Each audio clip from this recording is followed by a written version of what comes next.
We begin this morning with breaking news. Vice President Kamala Harris has selected Minnesota Governor Tim Walz as her running mate. Now, with the pick of Walz, Harris looks to shore up support in the Midwest, which is a crucial battleground to achieve electoral map success. We want to check in with our Pauline Lee, who joins us live outside of the governor's residence in St. Paul. Things have certainly changed, Pauline, haven't they? Most definitely. You guys know we've been out here all morning since about 5 o'clock, where it was just so quiet this morning. But now there's a huge crowd of people just down the street here at the end of the residence, and then just a bunch of media outlets from across the country who are here waiting for the governor to emerge from his residence. Of course, we actually saw him go in at about 8 o'clock this morning. He hasn't come back out yet, but we've seen a number of staffers come in and out of the residence as well. Again, this pick is coming as experts are saying there's a number of things that are working in Walz's favor. Not only does he have experience in being a governor here in Minnesota, but he also was a school teacher, a military veteran, and he is only the only person out of the top three that were reportedly the finalists to join Vice President Kamala Harris on the ticket who had experience in Washington as a congressman. Still, though, he was heavily criticized for his handling of the murder of George Floyd and the pandemic as well. And experts also saying his kind of folksy kind of persona also is approachable, is relatable to a lot of people in the Midwest. And then, of course, his coin of the term weird to describe the Trump-Vance ticket and everything from their policies to the way that they talk, the way that they act. That has really just caught fire in the last couple of weeks here. Even the Vice President herself using that at some of the rallies that she's held. And already we've seen people chiming in on social media just of the reaction to the pick here. Tom Emmer was among the first to chime in that I saw on Twitter. Him saying that it's no surprise that Kamala Harris picked Tim Walz to be her running mate. He embodies the same disastrous economic open borders and soft on crime policies Harris has inflicted on our country in the last 4 years. But on the flip side of that, we heard from Keith Ellison, who was also among the first to tweet this morning, saying extremely wise choice. VP Kamala Harris is showing that she is smart, bold, and ready to win. Governor Tim Walz is accessible, friendly, and definitely an ally of Americans working hard for a living. He also goes on to tweet a number of tweets this morning, also mentioning his military background and how he can relate to our military veterans here as well. But we've seen a number of people tweeting. Dean Phillips, we've seen Minneapolis Mayor Fry also tweeting congratulations as well. So again, it's an unfolding story, but right now we are just waiting to see. And we've also seen a lot of people driving by. We've seen people honking and cheering. In fact, as I look over my shoulder, a couple just took a selfie outside of the governor's residence here. So a historic day in St. Paul as we wait for the governor to emerge from his residence and give his first remarks as a partner for Vice President Kamala Harris. Mm-hmm. Pauline, is there any indication that the governor's actually inside? Well, we did see him. I saw him walk in at about 8 o'clock this morning with a bunch of his aides this morning. So I do know that I for sure saw him walking in this morning. He just hasn't emerged yet. So we're still waiting for that this morning, guys. Pauline, it's interesting to me because we've seen people walk behind you, bike behind you. They haven't closed the roads in that area. I mean, it's hard, obviously it'd be hard for you to tell if Secret Service was there. But what does the security situation look like out there? You know, it's interesting because you are correct. They have not closed the roads yet. And as I look down the street, I'm seeing this crowd of people grow. And it's not just media outlets from across the country. It's also people in the community as well who want to see the governor now that we know that he is joining the ticket for the White House with Vice President Kamala Harris. They have not closed the roads yet. And we have seen people walking in and out with suits. We don't know if there's potentially Secret Service. They could be, but that still remains to be seen this morning. All right. Our Pauline Lee just outside the governor's residence. Pauline, we appreciate it. Thank you. Now, recent polls show just how close the race between Harris and Trump will be.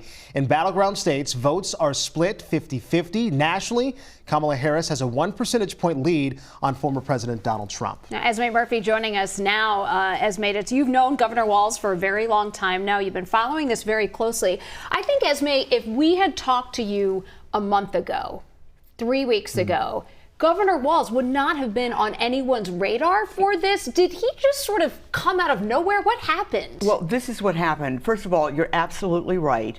Even 15 days ago, when President Biden dropped out, Governor Walz was referred to as the little-known governor of Minnesota, who organized a group of governors to go talk to President Biden. Right. So, little-known governor of Minnesota. What happened is he has been a regional spokesperson for the president, for President Biden. So he's gone to places like Iowa and Wisconsin to do talks. In the immediate aftermath of President Biden announcing he was not going to take the nomination, Mr. Walz, Governor Walz, started doing cable TV appearances on MSNBC, CNN, mostly MSNBC, and those appearances went viral. Weird is what weird. We kept hearing that word. Yeah, he described the Trump J.D. Vance ticket as, quote, weird. It's something that he's been saying for a while, but obviously on a national stage it got picked up, and it immediately resonated, and other Democrats started picking it up, and then the vice president herself started using it. One of his aides texted me about 2 weeks ago and said, well, we know he's in the second tier of candidates. This is somebody who is very close to him. I mean, this is really an extraordinary development, and I think it's also a reflection of where Tim Walz is from and his extraordinary background as a working class person. He grew up in a very small town in Nebraska. He, in some ways, fits the profile of a Trump voter.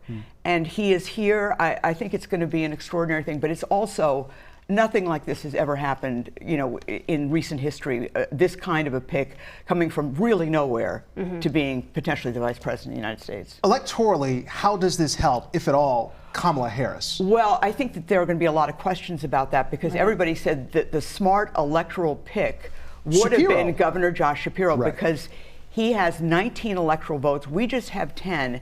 And the latest polls from Minnesota show that we actually have, that Harris actually has a 10-point lead that's opened up here, as much as a 10-point lead, since Kamala Harris was named as the presumptive nominee. Actually, she is the nominee. She just clinched it overnight.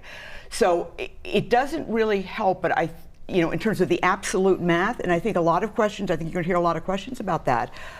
But what it does do is it brings someone to the table who is somebody who grew up, nobody's going to out small town Tim Walz, including J.D. Vance.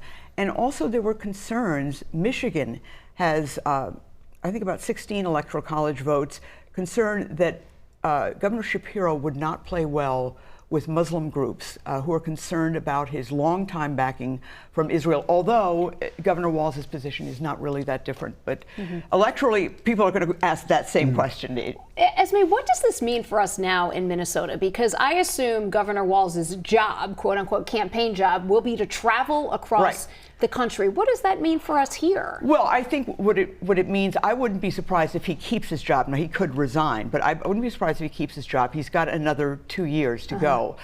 I think you would see Lieutenant Governor Peggy Flanagan become the acting governor of Minnesota. Now, if they won, Lieutenant Governor Peggy Flanagan would become the governor of Minnesota. She would be the highest ranking Native American to ever hold an elected office in the country. I mean, it would be history to have her as governor. I should also say that at every stop, since he's been governor for 6 years, Peggy Flanagan is always there. She is fully briefed on what is going on. She is an absolute 100% partner. She clearly is qualified, served in the legislature for a long time. So she would become the governor, and Senator Bobby Joe Champion, who is the president of the Minnesota Senate, would become the lieutenant governor, and he would become the first black lieutenant governor in the history of Minnesota. So a lot of dominoes could fall here. But I think if you are a Tim Walz fan, you don't have to worry about Peggy Flanagan being on the same page as Tim Walz. Well, we'll have much more to come on this. Esme, thank you for your context and breaking it down. We appreciate it. But again, much more to come on this very, very much developing story. Thank you, Esme.